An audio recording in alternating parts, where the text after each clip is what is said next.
आइए शुरू करते हैं न्यूज पथ पर सफर और सबसे पहले आपको दिखाते हैं ऐसी तस्वीरें जिनका जिक्र सरे रहा है। ये तस्वीरें सुर्खियों में भी है और सोशल मीडिया पर भी है। इनसे आपका बाखबर होना बेहद जरूरी है क्योंकि चौराहे पर इन्हीं की चर्चा है और चर्चा दिल्ली के स्पाइडरमैन की भी है।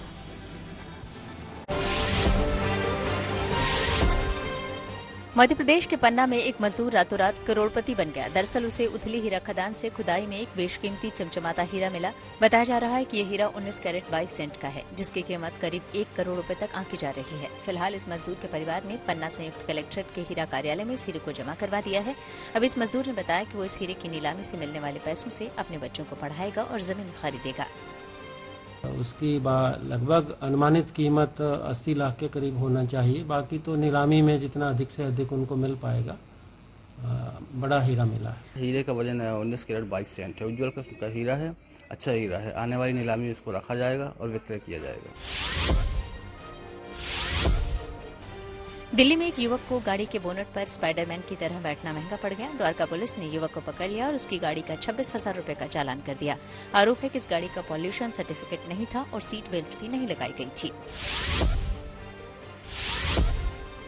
गुजरात के शक्तिपीठ अंबाजी में भारी बारिश हुई, जिससे सड़कें पानी से लबालब भर गईं। दिलचस्प बात यह है कि ये बारिश वहां पूजा के कुछ समय बाद हुई। दरअसल देश के कई हिस्सों में मानसून बरस रहा है, लेकिन अंबाजी में पिछले कई दिनों से बारिश नहीं हो रही थी। ऐसे में कारोबारियों ने बाजार बंद रखा और पूजा पाठ किया। इसके बाद वहां हुई बारिश से अब लोग काफी खुश हैं। मध्य प्रदेश में छतरपुर की धसान नदी में फंसे 59 ग्रामीणों को प्रशासन ने रेस्क्यू कर लिया। बताया गया कि ये सभी लोग मंदिर में दर्शन करने गए थे। उस समय नदी में ज्यादा पानी नहीं था। फिर मंदिर में दर्शन करने के बाद अचानक तेज बारिश होने के कारण नदी का जलस्तर बढ़ गया, जिसके कारण सभी ग्रामीण नदी के टापू में फंस गए। इसके बाद प्रशासन की टीम ने वहां राहत और बचाव अभियान चलाया और इन सभी को सुरक्षित निकाल लिया। नेपाल के काठमांडू में एक विमान हादसा हुआ। इसकी तस्वीरें भी सामने आई। ये विमान सौरी एयरलाइंस का था। 9N AME प्लेन उड़ान भरने के कुछ ही देर बाद लड़खड़ा कर गिर पड़ा, फिर उसमें आग लग गई। जिंदगी का सफर सुहाना हो, इसके लिए सावधान रहना जरूरी है। रोजमर्रा की आपाधापी में कुछ देर बैठकर सोचना समझना भी जरूरी है कि आपके आसपास क्या हो रहा है और जो कुछ हो रहा है उससे हमारी जिंदगी, हमारा परिवार कैसे प्रभावित हो सकता है। इसलिए हॉर्न बजाकर बाखबर करने वाली खबर जरूरी होती है। और आज की ये खबर करंट से होने वाली मौतों की लापरवाही से जुड़ी है। दिल्ली में इन दिनों कई जगह बारिश का पानी भरा हुआ है। इसी जल जमाव में कभी कभी लोहे के गेट और दीवारों पर करंट उतर आता है। एक दिन पहले राजधानी के पटेल नगर इलाके में पानी भरी सड़क को पार करते हुए एक युवा नीलेश करंट की चपेट में आ गया और देखते ही देखते उसकी मौत हो गई। दिल्ली में इस तरह करंट से जान गंवाने का ये कोई पहला मामला नहीं है। पिछले 2 साल में कई मामले सामने आ चुके हैं। ऐसे में करंट से होने वाली मौतों से खुद भी सतर्क हो जाए और दूसरों को सावधान करने के लिए हॉर्न बजाए।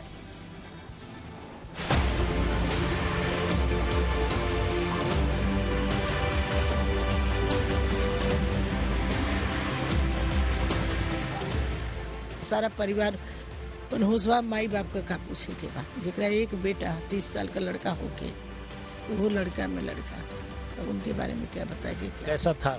बहुत अच्छा, बहुत अच्छा। शादी में कह रहे थे कि अम्मा, सब लोग बोलते हैं हमके, अम्मा हमारे शादी में आप देखिएगा। क्या करें।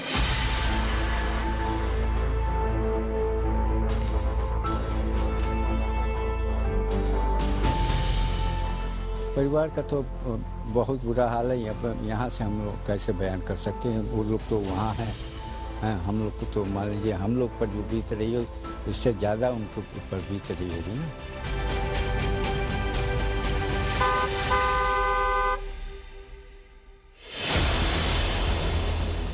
राजधानी दिल्ली की इस तस्वीर को जिसने भी देखा वो सन्न रह गया। इसकी उम्र महज 26 साल थी। वो दिल्ली पढ़ने के लिए आया था। सपना था IAS बनने का, कलेक्टर बनकर देश सेवा करने का। हालांकि उसका ये सपना पूरा होता इससे पहले ही काल ने उसे लील लिया। दिल्ली के पटेल नगर में सोमवार को इस युवक की करंट लगने से जान चली गई। बताया जा रहा है कि 26 साल के नीलेश राय नाम के इस शख्स ने पानी से बचने के लिए इस लोहे के गेट को पकड़ा था जिसमें करंट दौड़ रहा था। नीलेश दक्षिण पटेल नगर में रहते थे और सिविल सेवा परीक्षा की तैयारी कर रहे थे, लेकिन सिस्टम की लापरवाही ने उसकी जिंदगी छीन ली।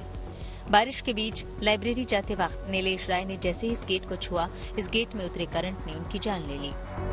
इस वक्त हम मौजूद हैं दिल्ली के पटेल नगर इलाके में, जहां पर हम मौजूद हैं ठीक इसी जगह पर एक दर्दनाक हादसे में 26 साल के एक लड़के की सोमवार दोपहर तकरीबन 1 से 1:30 बजे के बीच यहीं पर गेट में करंट लगने से मौत हो गई। बताया जा रहा है कि सोमवार की दोपहर भी ठीक इसी तरीके से हल्की हल्की बारिश हो रही थी और ये जो पूरा इलाका आप देख रहे हैं यहाँ पर पानी जमा हो गया था। जहां पर आप अभी भी हल्का हल्का पानी देख रहे हैं, इससे ज्यादा पानी यहाँ पर जमा हो गया था।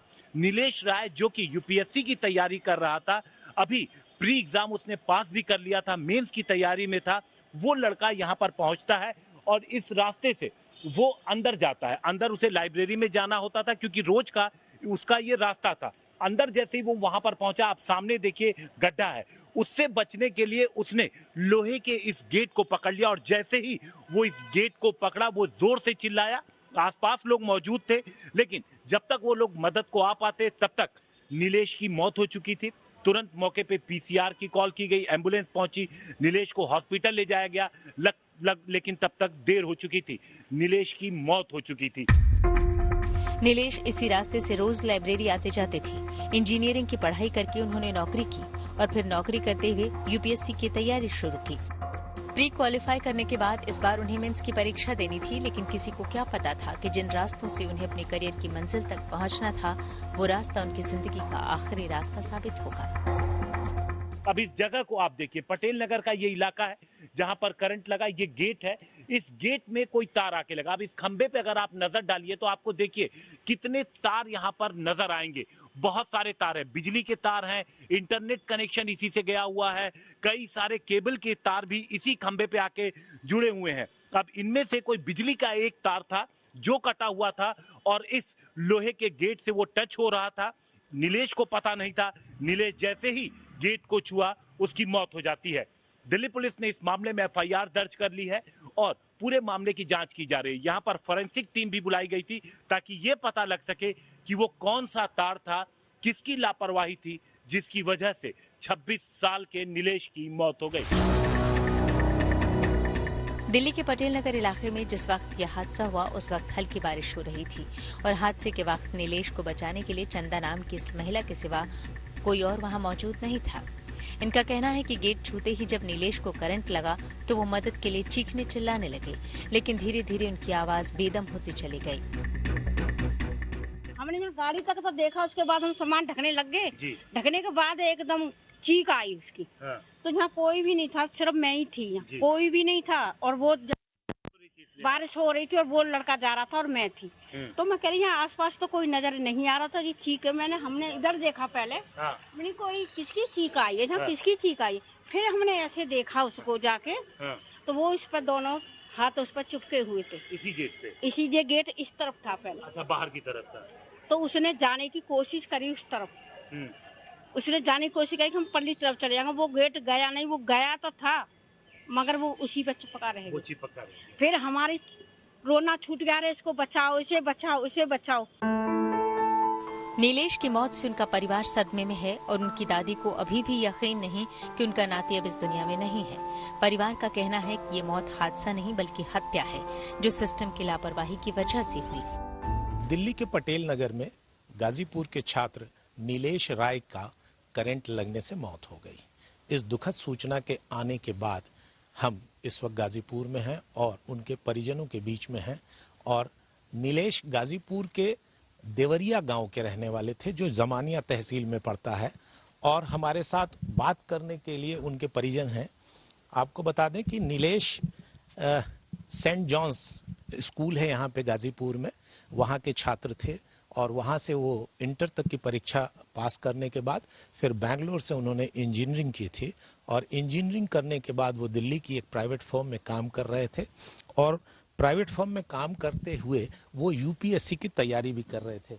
हमारे साथ नीलेश के घर पे हैं हम और नीलेश की दादी हैं हमारे साथ। आपके घर में एक अभी जो घटना घटी है, दुखद घटना, क्या घटना हुई, कैसे सूचना मिली आप? सूचना फोन से मिली, करंट से लड़का को लाइन मार दिया, नाती को। जी। तो ये सूचना जब मिली तो उस वक्त आप कहाँ थी? यहीं थी? यहीं पर। और उनके माताजी पिताजी? माता पिताजी कल मिला वहाँ पर। जमैनिया में रहते हैं, वो इंटर कॉलेज में टीचर हैं और वो वकील हैं। कल शाम को मिला। हमके नहीं बताए थे लोग हैं कि हम जल्दी थोड़ा सा दिक्कत हो जाती, तो हम 10 बजे दिन में जाने हैं। दादी, जब ये सूचना मिली है तो इसमें दोषी किसको मानती हैं, किसका दोष मानती हैं? बिजली विभाग का है, भाग का भी दोष है। अब तो बिजली विभाग तो देते हैं, लेकिन अब लड़का उसी समय से हमेशा आते जाते हैं। पानी में लाइन आ गए हो तो नहीं समझे, तार गिर गया उसी में। नीलेश के पिता यूपी के गाजीपुर में वकील हैं, जबकि मां सरकारी टीचर है। वो 2 बहनों में अकेला भाई था। नीलेश की मौत से कई सवाल उठ खड़े हुए हैं और उनका परिवार दिल्ली सरकार और बिजली विभाग को जिम्मेदार मान रहा है। वहीं दिल्ली सरकार ने इस घटना की जांच के आदेश दिए हैं। पूरी की पूरी लापरवाही दिल्ली सरकार की है, क्योंकि दिल्ली सरकार, देखिए, दिल्ली सरकार ने अगर बिजली विभाग उनके अंडर में है तो बिजली विभाग, लोग कह रहे थे कि बिजली विभाग को फोन किया गया, हाँ, किसी ने फोन नहीं उठाया। वहाँ पर आधा घंटा तक पड़ा रहा, आधा घंटा तक जिंदा था। और अगर उस समय अगर तुरंत रिएक्ट किया होता, बिजली विभाग ने रिस्पांस किया होता तो शायद बच सकता था। देखिए, इस पर एक इंक्वायरी ऑर्डर करी गई है। मैंने चीफ सेक्रेटरी को आदेश दिए हैं कि इस पर जांच भी करी जाए कि कौन जिम्मेदार है इस प्रकार की घटना के लिए, और दूसरे एक्स ग्रेशिया रिलीफ के लिए आदेश दिए गए। नीलेश अब इस दुनिया में नहीं है, लेकिन उनकी मौत के बाद ऐसे तमाम सवाल हैं जिनका जवाब मिलना जरूरी है। सवाल ये कि दिल्ली के पटेल नगर में जहां यह हादसा हुआ, वहां तारों के इस जाल का जिम्मेदार कौन है? सवाल ये कि बारिश के बीच बिजली के खुले तारों को यूं ही कैसे छोड़ दिया गया, और बारिश से पहले इस बात को सुनिश्चित क्यों नहीं किया गया कि ये तार किसी बड़े हादसे की वजह न बने। ये घटना इसलिए भी शर्मनाक है क्योंकि ये मामला दिल्ली का है, जो देश की राजधानी है और जहां रहना तमाम लोगों का सपना होता है। लिहाजा ये जानना जरूरी है कि बारिश के मौसम में करंट से अपना बचाव कैसे करें। तो पहला बचाव ये कि बिजली के खंभों से दूर रहें और दूसरा जलभराव वाली जगहों पर न जाएं। अब सवाल उठता है कि सरकारों और बिजली विभाग की लापरवाही की वजह से हर साल कितनी जानें जाती हैं। एनसीआरबी के आंकड़ों के मुताबिक पिछले 1 दशक में ही बिजली के झटके से करीब 1 लाख लोगों की जान चली गई। बिजली के झटके के कारण प्रतिदिन औसतन लगभग 34 मौतें होती हैं। साल 2021 में करंट से मौत का औसतन आंकड़ा करीब 11,000 से बढ़कर 12,500 हो गया। जब हर साल बिजली के करंट से इतने लोगों की जान जाती है तो इस लापरवाही के लिए कानून क्या कहता है? कानून के मुताबिक इन घटनाओं में आईपीसी की धारा 304A लापरवाही से मौत का कारण बनना, 336 दूसरों के जीवन और व्यक्तिगत सुरक्षा को खतरे में डालना और 287 मशीनरी से संबंधित लापरवाही पूर्ण आचरण के तहत मामले दर्ज किए जाते हैं। हालांकि जवाबदेही तय करने का औसत बेहद कम है और सजा तो दूर की कौड़ी जैसी ही है। लिहाजा अपने आसपास के एरिया को चेक करें कि कहीं वहां करंट तो नहीं फैला है। अगर करंट फैला है तो बहुत ही सावधानी से उस इलाके में जाएं और करंट से होने वाली मौतों से खुद सतर्क हो जाएं और दूसरों को भी सावधान करने के लिए हॉर्न बजाएं।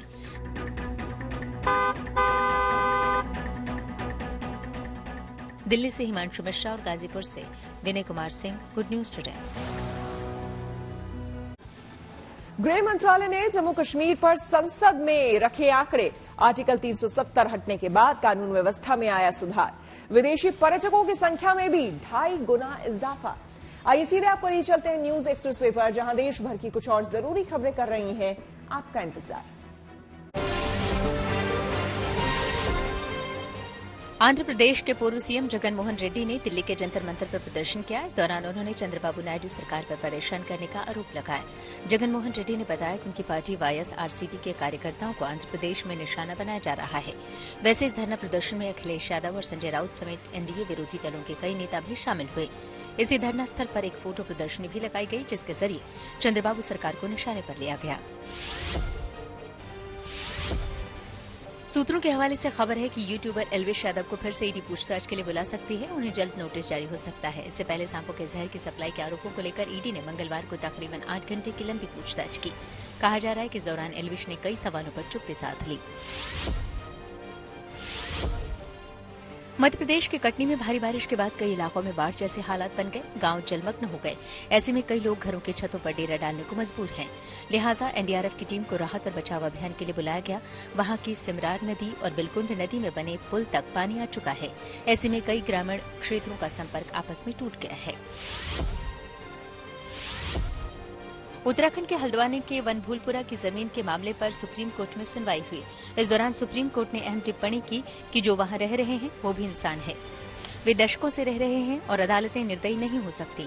सुप्रीम कोर्ट के मुताबिक अदालतों को भी संतुलन बनाए रखने की जरूरत है और राज्य को भी कुछ करने की जरूरत है। दरअसल रेलवे का दावा है कि वहां 29 एकड़ जमीन पर अवैध कब्जा किया गया है। इसी मामले में नैनीताल हाईकोर्ट ने वहां से लोगों को हटाने का आदेश दिया था, लेकिन अब सुप्रीम कोर्ट ने कहा कि इस मामले में बैलेंस करने की जरूरत है। साथ ही अदालत ने लोगों के पुनर्वास को लेकर भी रेलवे से योजना मांगी। पंजाब के संगरूर में ट्रैफिक नियम तोड़ने वालों को पुलिस ने अनोखे तरीके से सजा दी। दरअसल इन लोगों के चालान काटने के बजाय उन्हें फलदार पौधे बांटे गए। वहीं गलती करने वाले ये लोग शर्मिंदा भी नजर आए और उन्होंने अपनी गलती भी मानी। सोशल मीडिया पर एक पोस्ट वायरल हो गई जिसमें 5 में से 2 टॉयलेट के ऊपर पोस्टर चिपकाए गए। इसमें लिखा गया कि ये क्लास 1 के अधिकारियों के लिए रिजर्व है। हालांकि ये साफ नहीं है कि ये तस्वीर कहां की है, लेकिन इस तस्वीर के वायरल होने के बाद लोग अलग अलग तरीके से प्रतिक्रिया दे रहे हैं।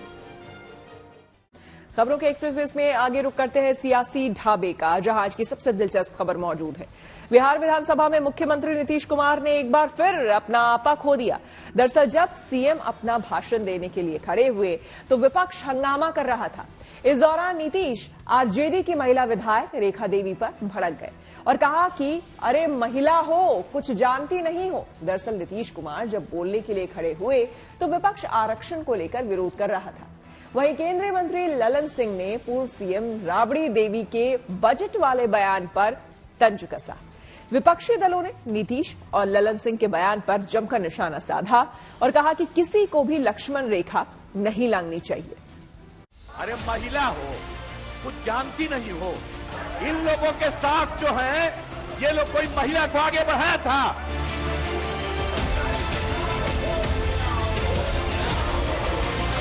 दस्तखत तो कितना लंबा करती हैं, वो कभी उनका दस्तखत भी देख लिया कीजिए।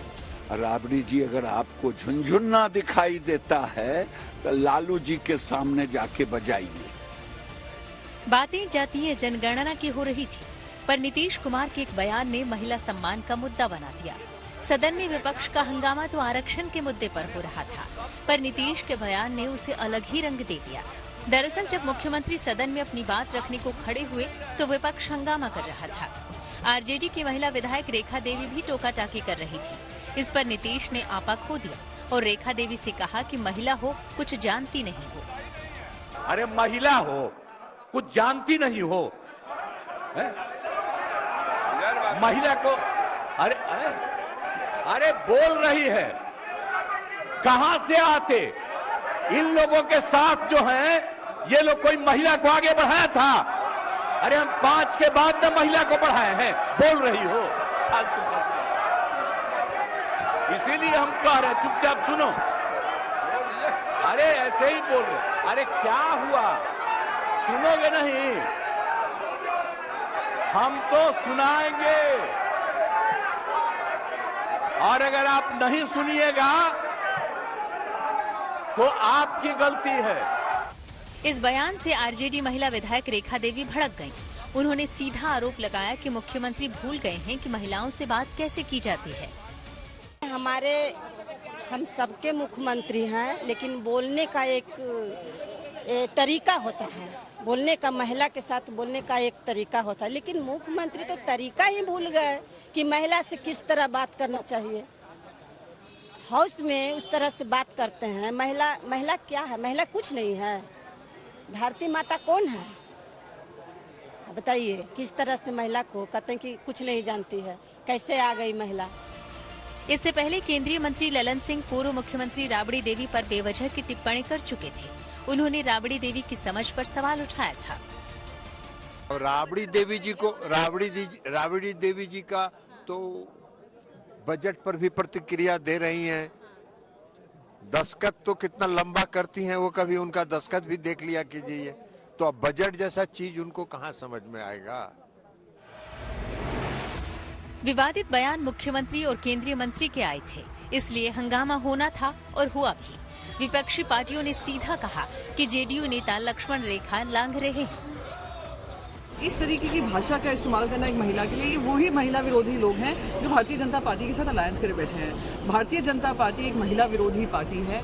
वो महिलाओं का कैरेक्टर असैसिनेशन कर सकती है, वो महिलाओं के ऊपर टीका टिप्पणी कर सकती है, वो महिलाओं को दिखाना चाहती है कि आपकी जगह बस इधर ही है। तो इस तरीके की बात करेंगे तो दुर्भाग्यपूर्ण है। महिलाओं के बारे में सम्मान से बात करना चाहिए, बड़े नेताओं को ख्याल रखना चाहिए चीज़ों का, और किसी के एजुकेशन पर बात नहीं करनी चाहिए, क्योंकि किसको क्या मौका मिला, किसको नहीं मिला। और ज्ञान के लिए अक्षर ज्ञान होना ज़रूरी नहीं है, ज्ञान किसी को भी हो सकता है। जब हमारे संविधान ने विधायक और सांसद बनने के लिए, मंत्री बनने के लिए या राष्ट्रपति या प्रधानमंत्री बनने के लिए किसी डिग्री की ज़रूरत नहीं समझी, अभी तक कहीं भी संविधान में ये लिखा हुआ नहीं है कि मंत्री, विधायक या सांसद बनने के लिए आपको कितने डिग्री की ज़रूरत है।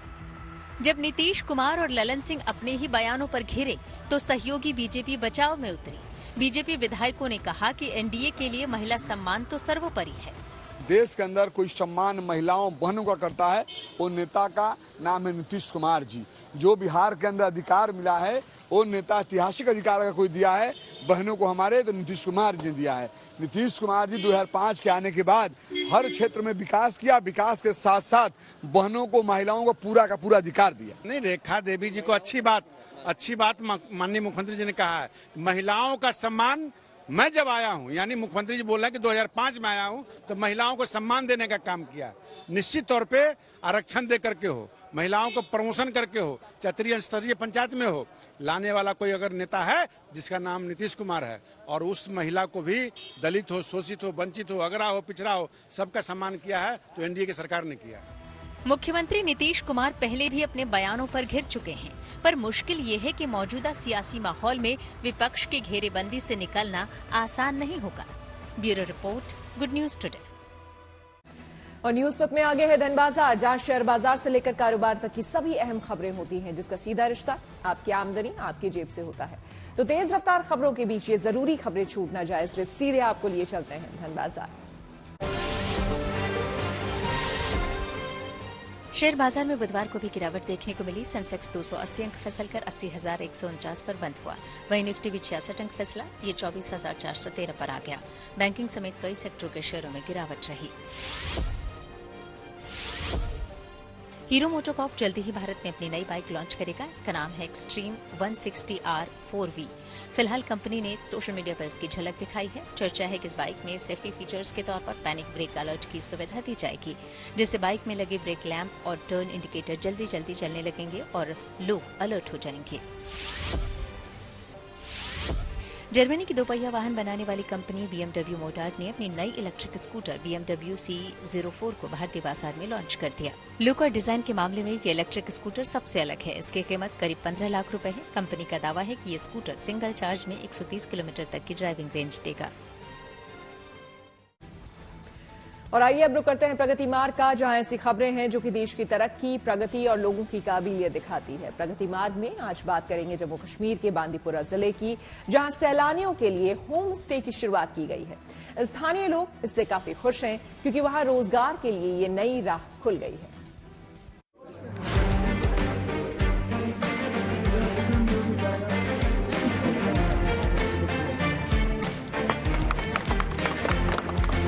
ये तस्वीरें जम्मू कश्मीर के बांदीपुरा की हैं, जिस पर कभी आतंक का साया था, लेकिन अब यहाँ लोक गीतों पर नन्हे पांव थिरक रहे हैं। बुजुर्ग अपने नौनिहालों की अदाकारी पर खुशी से झूम रहे हैं, मुस्कुरा रहे हैं।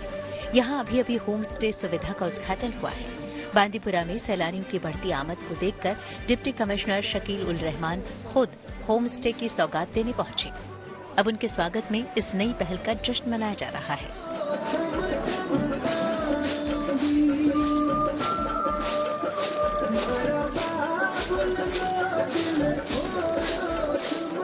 किसी भी प्रदेश की पहचान उसकी खूबसूरती असल में गांव में ही बसती है, और फिर जब बात कश्मीर की हो तो फिर तो यहाँ का जर्रा जर्रा खूबसूरत नजर आता है। बांदीपुरा जिले में भी ऐसी कई जगह हैं जहां सैलानी आकर कुछ दिन ठहरना चाहते हैं, लेकिन होटल की सुविधा नहीं होने की वजह से उन्हें मन मारकर लौटना पड़ता था। लेकिन अब जम्मू कश्मीर सरकार ने होम स्टे की सुविधा देकर न सिर्फ सैलानियों की समस्या हल कर दी, बल्कि ग्रामीणों के लिए भी आर्थिक तरक्की की राह खोल दी है। अब लोग अपनी जमीन पर पर्यटकों के ठहरने के लिए घर बना रहे हैं, जिसमें सरकार भी उन्हें आर्थिक मदद दे रही है।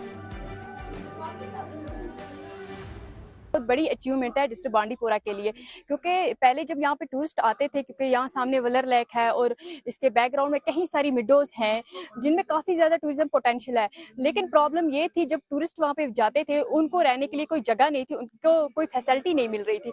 बट अब हमने यहाँ पे ऐसा स्टार्ट किया है होम स्टे रजिस्ट्रेशन। जो टूरिस्ट आएंगे उनको यहाँ पे प्रॉपरली होम स्टे मिलेगा, उसके साथ जब वो मिडो पे जाएगी उनको यहाँ के लोकल टूरिस्ट गाइड मिलेंगे, उसके साथ ही साथ जो पानी वालाज हैं उनकी भी रजिस्ट्रेशन टूरिज्म के साथ हो रही है, तो वो लोग भी यहाँ पे अवेलेबल होंगे, टूरिस्ट को कोई प्रॉब्लम नहीं होगी और इसी वजह से जो हमारा टूरिज्म है कश्मीर वैली में वो ज्यादा से ज्यादा प्रमोट होगा। बांदीपुरा के गांवों में रहने वाले लोग अब आतंक के साए से निकलकर आर्थिक तरक्की की राह पर खड़े हैं और इस नई सुबह से लोग बेहद खुश हैं। इनका मानना है कि होम स्टे की सुविधा होने से यहाँ सैलानियों की आमद और बढ़ेगी और इससे यहाँ के युवाओं के लिए रोजगार के अवसर भी बढ़ेंगे। इकोनॉमी को बूस्ट हो सके। देखिए, जो टूरिस्ट इंडस्ट्री है एक काफ़ी वास्ट इंडस्ट्री है, बैकबोन ऑफ इकोनॉमी जो अगर इस वक्त कहेंगे इकोनॉमी की बैकबोन जो है टूरिस्ट इंडस्ट्री है, तो इसको प्रमोट कर रहे हैं। डिस्ट्रिक्ट एडमिनिस्ट्रेशन का शुक्रिया अदा कर रहे हैं कि उन्होंने हमारे इस इलाके को भी इस मैप पे लाया कि जो हमारे यहाँ पढ़े लिखे बेरोजगार नौजवान हैं उनको जो है मौका मिलेगा रोजगार का, और जो हमारे यहाँ होम स्टेज है उनको भी रोजगार के मौके हासिल हो सकेंगे अगर यहाँ टूरिस्ट आते हैं। तो अगर कश्मीर की खूबसूरती को करीब से निहारना है तो सिर्फ पहाड़ों की सैर से काम नहीं चलेगा, गांव की गलियों में भी टहलना होगा। वहां का खान पान, रहन सहन और वहां के लोकगीतों की मिठास भी कानों में घोलनी होगी और इसके लिए अब प्रशासन ने पुख्ता इंतजाम कर दिए हैं। Ashrafani, Bandipora, good news today. WhatsApp पर जल्द आएगा नया फीचर। टेक्नोलॉजी से जुड़ी ऐसी हर एक जरूरी खबर को जानने समझने के लिए आइए चले डिजिटल गली।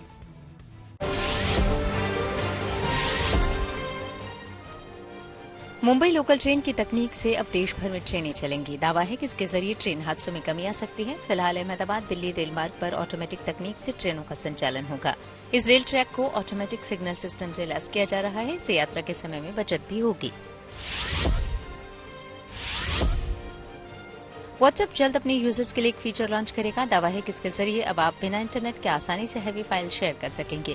पहले ये फीचर एंड्रॉइड यूजर्स के लिए आएगा, फिर iOS डिवाइस के यूजर्स के लिए लॉन्च हो सकता है। व्हाट्सएप इसके लिए अपने नियर बाय शेयर फीचर को और अपडेट करेगा। में अब सोशल अड्डा का रुख करते हैं, जहां आज बात होगी आईटी इंडस्ट्री में काम करने वाले प्रोफेशनल्स की। देश की सिलिकॉन वैली हब कहे जाने वाले बेंगलुरु में आईटी पेशेवरों की जिंदगी को लेकर एक पोस्ट वायरल हो रही है। हर्ष नाम के एक्स यूजर ने बेंगलुरु में काम करने वाले आईटी पेशेवरों की जिंदगी को लेकर चिंताजनक पोस्ट लिखा है। बिट्स पिलानी से पढ़े हर्ष ने लिखा है कि बेंगलुरु के ज्यादातर टेकीज यानी कि टेक्नोलॉजी प्रोफेशनल्स काफी अकेले हैं।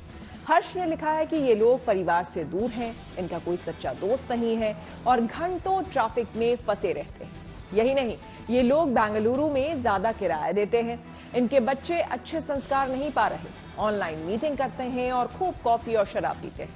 हर्ष अपने पोस्ट में आगे कहते हैं कि ऐसी जिंदगी जीने से इनके बाल झड़ रहे हैं, तोंद निकल रही है और सबसे ज्यादा टैक्स भी ये चुकाते हैं। दरअसल हर्ष ने ये पोस्ट आईटी पेशेवरों को आगाह करने के लिए लिखा है और अपील की है कि वे अपनी सेहत और परिवार का ठीक से ख्याल रखें। हर्ष ने अपनी ही पोस्ट पर रिप्लाई करते हुए लिखा है कि उन्हें इसलिए और डर लगता है क्योंकि कई सारे लोग उनकी बात से खुद को जोड़ रहे हैं। हर्ष ने सभी आईटी पेशेवरों से अपील करते हुए कहा है कि वे इसे वेकअप कॉल की तरह ले और लाइफ ठीक करने के लिए उचित कदम उठाएं। हर्ष का ये पोस्ट वायरल हो रहा है, इसे अब तक लाखों यूजर्स देख चुके हैं और कई लोग अपनी प्रतिक्रिया भी दे रहे हैं। एक यूजर ने पूछा कि क्या ये लगभग हर शहर में घर से दूर रह रहे ज्यादातर युवाओं की कहानी नहीं है। इस पर हर्ष ने जवाब दिया कि उन्होंने अपनी बात 30 से अधिक उम्र के लोगों के लिए लिखी है जो एक सिस्टम में कैद हैं और चाहकर भी बाहर नहीं निकल पा रहे।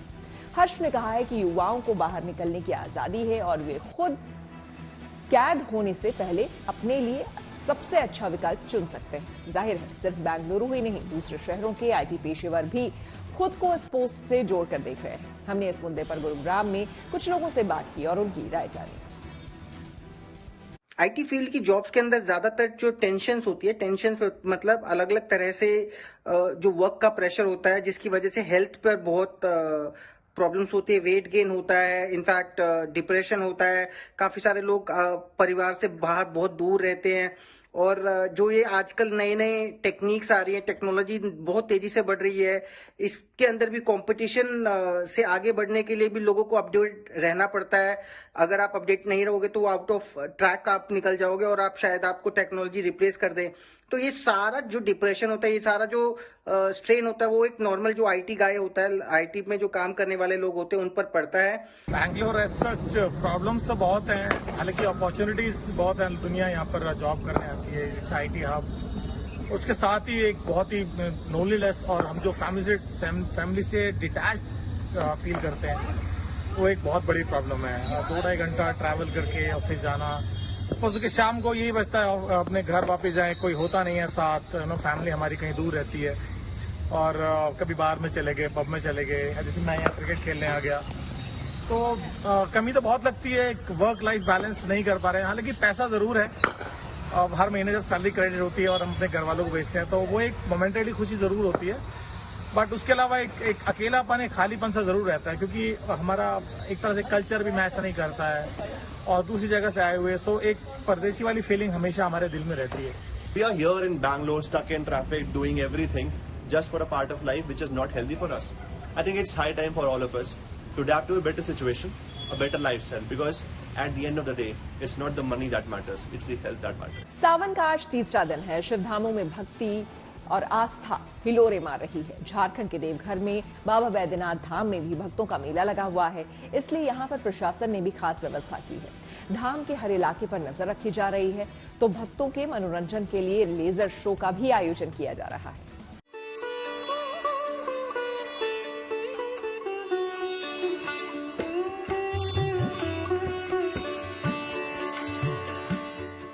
बाबा धाम की महिमा काफी विशेष है। मान्यता है कि सावन के महीने में बाबा वैद्यनाथ का जलाभिषेक जीवन में सफलता के द्वार खोल देता है।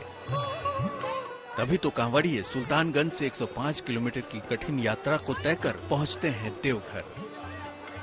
बाबा धाम और सावन के महीने में भोले का अभिषेक कर कमाते हैं 7 जन्मों का पुण्य। कहा तो ये भी जाता है कि यहाँ आने वाले सभी भक्तों की मनोकामनाएं पूरी होती हैं। इसलिए मंदिर में स्थापित शिवलिंग को कामना लिंग भी कहते हैं। झारखंड के देवघर का प्रसिद्ध तीर्थस्थल बैद्यनाथ धाम में स्थापित शिवलिंग 12 ज्योतिर्लिंगों में से 9वां ज्योतिर्लिंग है। यही नहीं, देवघर देश का पहला ऐसा स्थान है जहां ज्योतिर्लिंग के साथ साथ शक्तिपीठ भी है। मान्यता है कि इस स्थान पर देवी सती का हृदय गिरा था। इस वजह से इस स्थान की महिमा और भी बढ़ जाती है। सावन में देवघर के पावन शिवलिंग का जलाभिषेक करने का अलग ही महत्व है, इसलिए भारी संख्या में भक्त यहाँ पहुँचते हैं। इसलिए राज्य सरकार खास व्यवस्था भी करती है ताकि भक्तों को पवित्र शिवलिंग के दर्शन भी हो और वो जलाभिषेक भी कर सके। श्रद्धालुओं के लिए प्रशासन कई और व्यवस्थाएं भी करता है। इस बार भी देवघर के श्रावणी मेले में लेजर शो का आयोजन किया जा रहा है। इस शो में बाबा वैद्यनाथ मंदिर से जुड़े इतिहास के साथ इसकी महिमा भी बताई जा रही है। ये लेजर शो इस बार देवघर में 2 जगहों शिवगंगा और जलसार में आयोजित किया जा रहा है।